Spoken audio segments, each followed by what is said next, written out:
Me estremece pisarla cada vez que entro por allí, porque tengo recuerdos de muchos años, muchas cosas, muchas vivencias, muchos amigos, mucha gente, muchos buenos momentos, algunos malos, pero siempre con un espíritu de superación y de esfuerzo presente.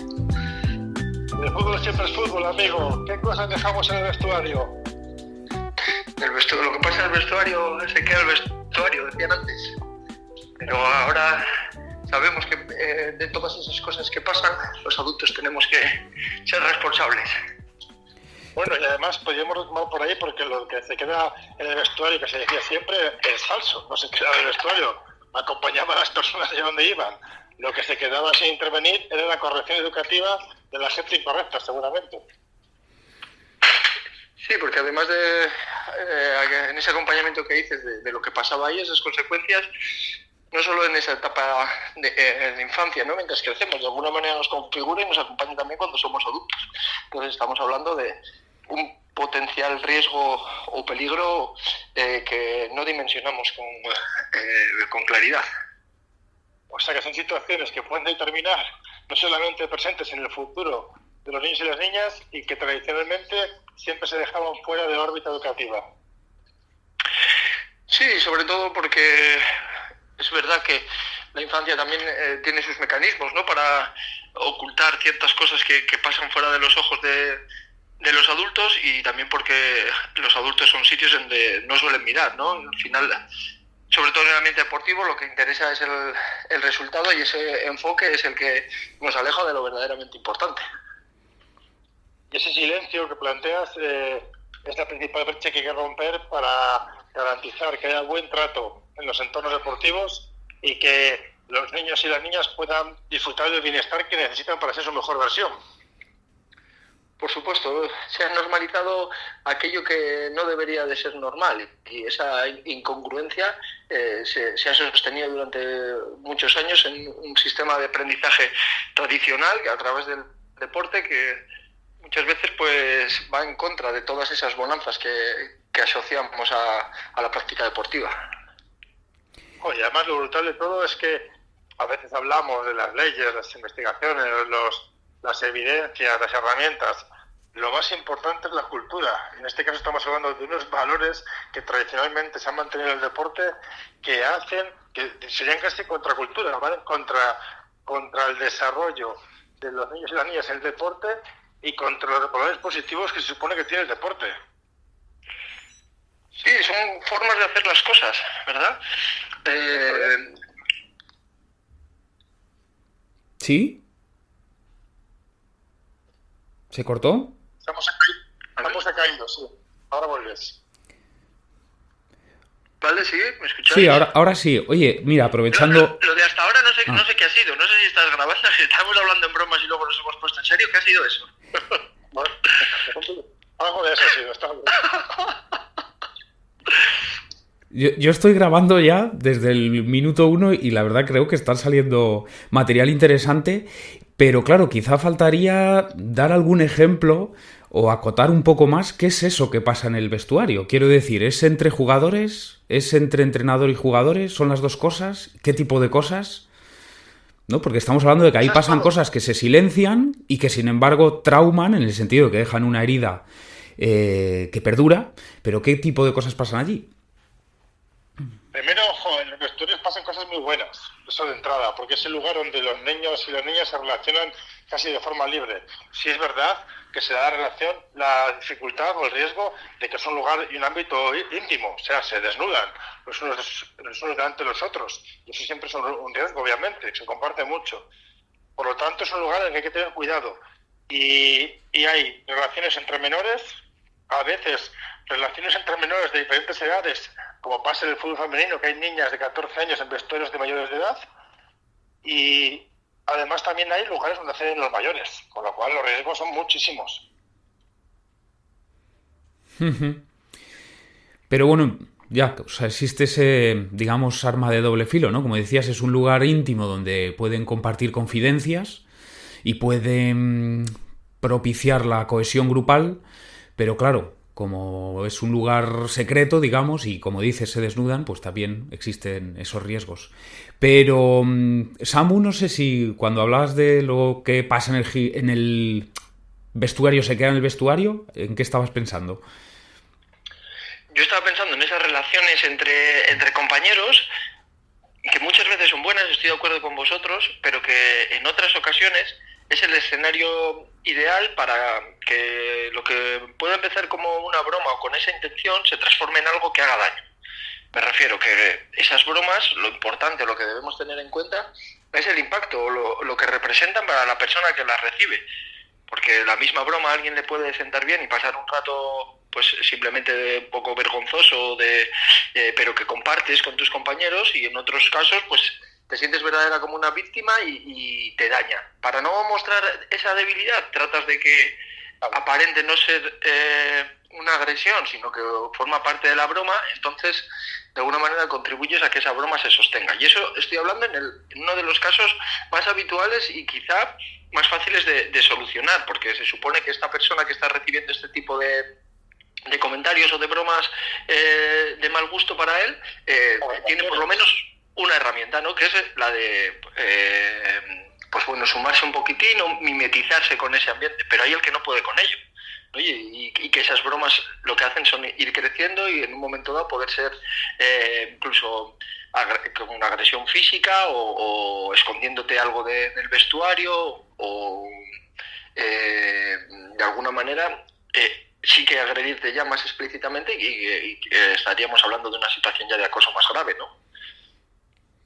Claro, ¿y qué control tiene ahí el entrenador de lo que pasa ahí dentro? Ninguno, ¿no? Si no está, o ¿cómo lo veis? Claro, es lo que iba a decir ahora, que es el espacio donde se da la relación libre del grupo a espaldas del entrenador o de la entrenadora.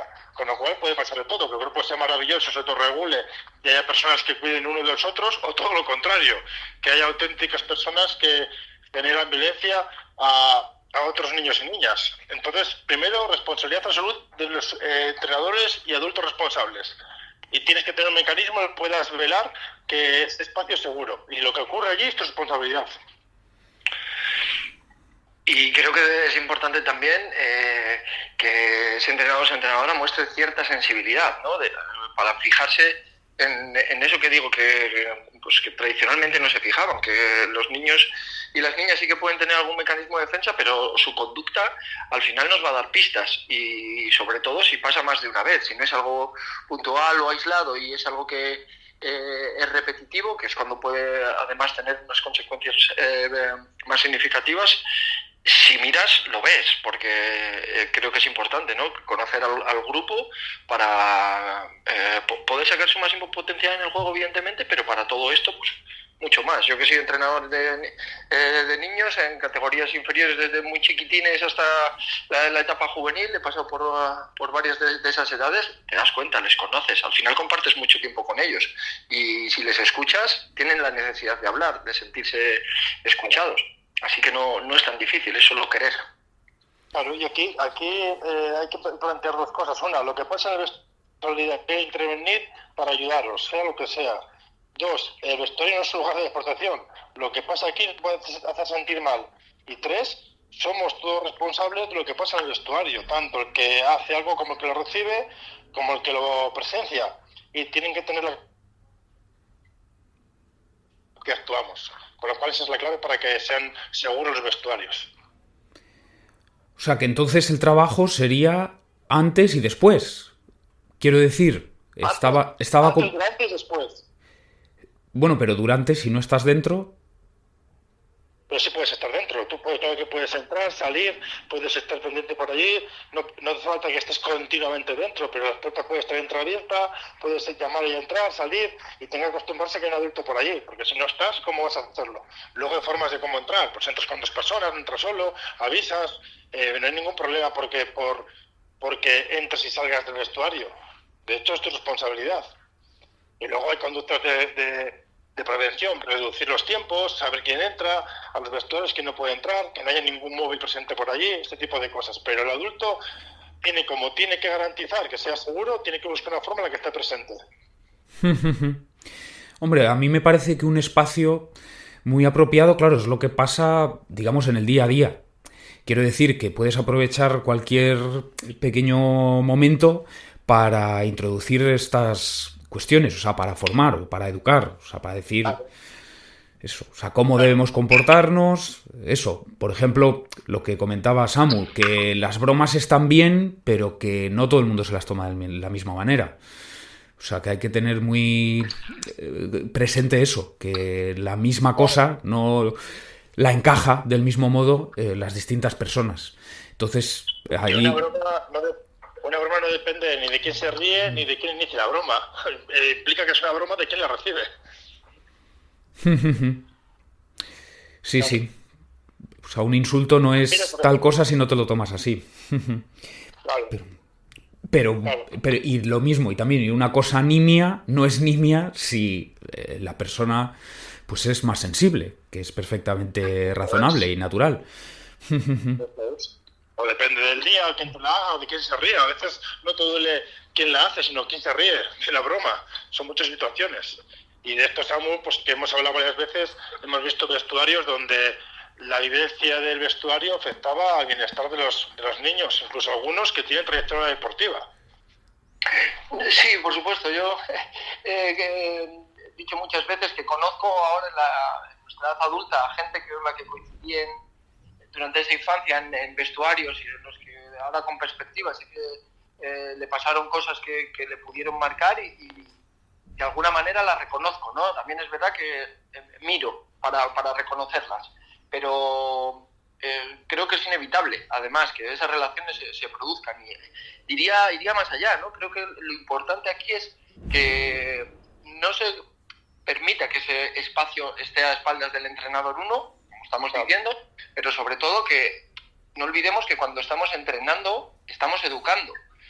Muchas veces decimos que todos esos valores que se asocian al deporte son inherentes a la práctica deportiva, porque en realidad poca gente se detiene a entrenar en esos valores o a entrenar en esa forma de entender qué es la cohesión de un grupo o qué es un equipo, que es ser un poco más que la suma de las individualidades. Y eso no se hace, se entiende que... De hecho, Samu, eso te voy a decir, que no se planifique no quiere decir que no se hace, sí se hace, sí que hay valores y sí hay conductas, porque la relación existe. Otra cosa es que intervengas, que no, o que explicites en qué vas a trabajar. Bueno, se hace de una manera irreflexiva, pues lo que va pasando, ¿no? Pero se puede estructurar y entonces es cuando empezaríamos a aprovechar el verdadero potencial que tiene la práctica educativa en la infancia, que además cuenta con el factor determinante de que la gente, los niños y las niñas quieren hacer deporte, ¿no? Y esa motivación es el motor, es un facilitador tremendo de que puedan aprender a jugar y también a entenderse a ellos mismos y a comportarse y relacionarse. Sí, es. Oye, me ha surgido la curiosidad de si cuando estabas en el fútbol profesional, tú, Samu, o tú lo que puedas ver en los distintos equipos con los que interactúas, Gonzalo, o sea, si se lleva esto de poner motes a la gente. Es una práctica normalizada, sí. Sí, esto lo comentábamos, ¿no? Hace poquito, yo creo que es también cultural, porque, por ejemplo, los futbolistas argentinos todos tienen mote y es como un mote cariñoso y les acompaña, ¿no? Es casi, se convierte en un apellido, ¿no? El Piojo López o a Messi la Pulga y parece que eso, pues, evidentemente no les afecta, pues, por algún motivo se le ponen y les acompaña como algo positivo, pero es verdad que esa forma de poner motes, pues, por lo menos en los sitios que yo he estado, pues no se hace así, ¿no? Cuando te ponen motes para todo lo contrario, para destacar algún factor ridiculizante de tu aspecto o de tu conducta. De hecho, hay familias que nos llaman, que a veces no se atreven los niños a decirlos porque les ponen el nombre por el apellido, para diferenciarlos o demás, y nadie le pregunta al niño a veces si quieres que te llamemos así. No, a mí no me llames por el apellido, llámame como sea mi nombre. Y a veces olvidamos preguntarles. Y eso es importante, porque el nombre es mucho más que cómo te define alguien, es tu identidad. Y claro que ya no estás cómodo con tu identidad o cómoda, ¿cómo va a tener bienestar? Y segundo, la comunicación verbal, la violencia verbal suele ser el camino para el resto de violencias, incluso denigrar a las personas. Así que hay que tener ahí esa sensibilidad y esa responsabilidad para hacer lo que sea positivo. Entonces la solución sería, porque es verdad que ese conflicto existe, y con conflicto me refiero a que si tienes en el equipo 3 niños que se llaman Eric o 3 niñas que se llaman Marina, pues tendrás que buscar alguna fórmula para que no se confundan, ¿no? Marina, corre hacia el balón, ¿a cuál de las 3, no? O Eric, ¿cuál de los 3? Entonces quizá la solución es preguntar, ¿te parece bien que te llamemos Eric Rodríguez, por ejemplo? ¿O te llamemos directamente Rodríguez? O... O llámame Tormenta. Si quieres ser Tormenta. Sí, eso vamos, López. El mote que te pongas tú a ti mismo seguro que te gusta más, eso está claro. Claro, pero lo que pasa pensando en niños o niñas, me llamas Tormenta, luego la gente empieza a hacerlo ridículo, ridiculizarlo, y luego la grada y se complica. Pero bueno, cada uno, ¿por qué no? Hay un futbolista que se llama Stoichkov y no tiene nada que ver ni con el Stoichkov que conocemos todos, ni con el país de origen. Simplemente le gusta y se hace llamar así. Pues eso, el apodo deportivo, si quieres tú y te gusta, genial. Si no, nadie tiene por qué obligarte. Es artístico, ¿no? En otros ámbitos lo vemos con mucha frecuencia. No pasa absolutamente nada. Yo sí es verdad que me he encontrado con esta circunstancia, no eran niños, eran adultos, pero en el equipo este año, porque tenemos varios Borjas. Y yo les pregunté cómo querían que se llamara. Uno me dijo Borjita, otro que le llamáramos Cueto por el apellido. Entonces, claro, si ellos mismos contribuyen a la forma en la que les gusta que les llamen y eso nos sirve para diferenciarles, pues cumplimos con ese doble objetivo. Bueno, a ti mismo cuando te pasaron a llamar de una forma no te gustó, sí, siendo adulto. ¿A mí? Sí, ¿no, Samu? Bueno, a mí en el fútbol yo siempre he puesto mi nombre, pero por ejemplo es verdad que cuando llegué a México pusieron en mi camiseta mi apellido, mi primer apellido, mi apellido paterno. Y si es verdad que a mí no me molestó, pues no lo dejé, pero en casa sí que tuve la conversación, nadie me recriminó nada, pero sí que tuve la conversación. ¿Y por qué te has puesto San José? O sea, que solo representas a tu parte de la familia de tu padre, no representas a la familia de tu madre. O sea, surgen conflictos de este tipo, que en este caso fue pues una chorrada, pero que sí que es verdad que no cuesta nada. Son de estas cosas que yo siempre digo que en el deporte lo que cuesta poco y nos ofrece mucho, pues es lo primero que tenemos que cambiar. Y en este caso, pues fíjate, preguntaron cómo quieres que te llamen, no cuesta absolutamente nada y puede definir ese punto de partida. Uh-huh. Yo le decía más, pero ¿cómo te llamaba la grada? No sé si quieres contarlo o no. Bueno, en la grada evidentemente escuchas de todo, ¿no? Pero afortunadamente no se convirtió en un mote para mí, pero sí que me marcó cuando todavía no era profesional. En un campo me llamaron Talibán, ¿no? Por una acción, yo era un jugador de defensa y en una acción, pues bueno, o varias, supongo que fue un partido intenso y desde la grada me llamaron Talibán y se me quedó marcado. Entre todas las cosas que nos han podido llamar a todos los que hemos jugado al fútbol durante un tiempo, casi te diría que independientemente de la categoría, pues a mí esa me marcó, pero como digo, pues no se quedó allí, no se lo conté a nadie para que nadie pudiera repetirlo y se quedó allí.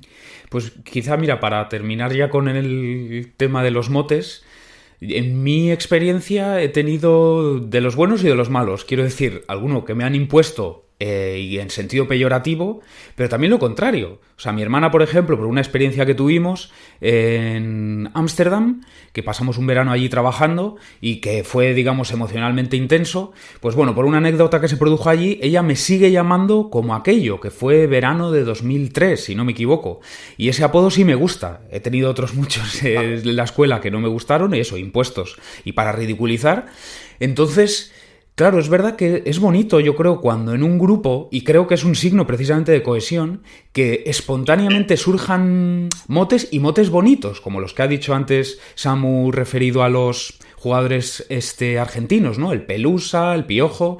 Y eso es bonito y sería una pena, digamos, matarlo o eliminarlo, ¿no? Pero claro, es verdad que hay que tener cierto control para que esos apodos que potencialmente son bonitos y que reflejan esa cohesión, esa piña del grupo, no se conviertan eso en un arma.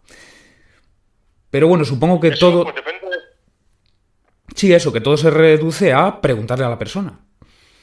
Y a que estén en un lugar en el que sepan decir si les gusta o no, porque nos olvidamos muchas veces que cuanto más influencia tiene Vaya. Decir lo que nos guste y lo que no. Entonces, eso es una situación pues, clave. Vale, eso, ¿no? Que se permita que la persona se exprese. Oye, y ha salido también el tema de la violencia verbal, lo has dicho tú, Gonzalo, que eso de los motes era la vía, digamos, para permitir esa violencia verbal. Y esa violencia verbal se puede producir de muchas direcciones, ¿no? De la grada al campo, entre jugadores del mismo equipo de distintos equipos y, claro, también del entrenador hacia los jugadores, y es algo que tocamos en el último congreso donde participamos.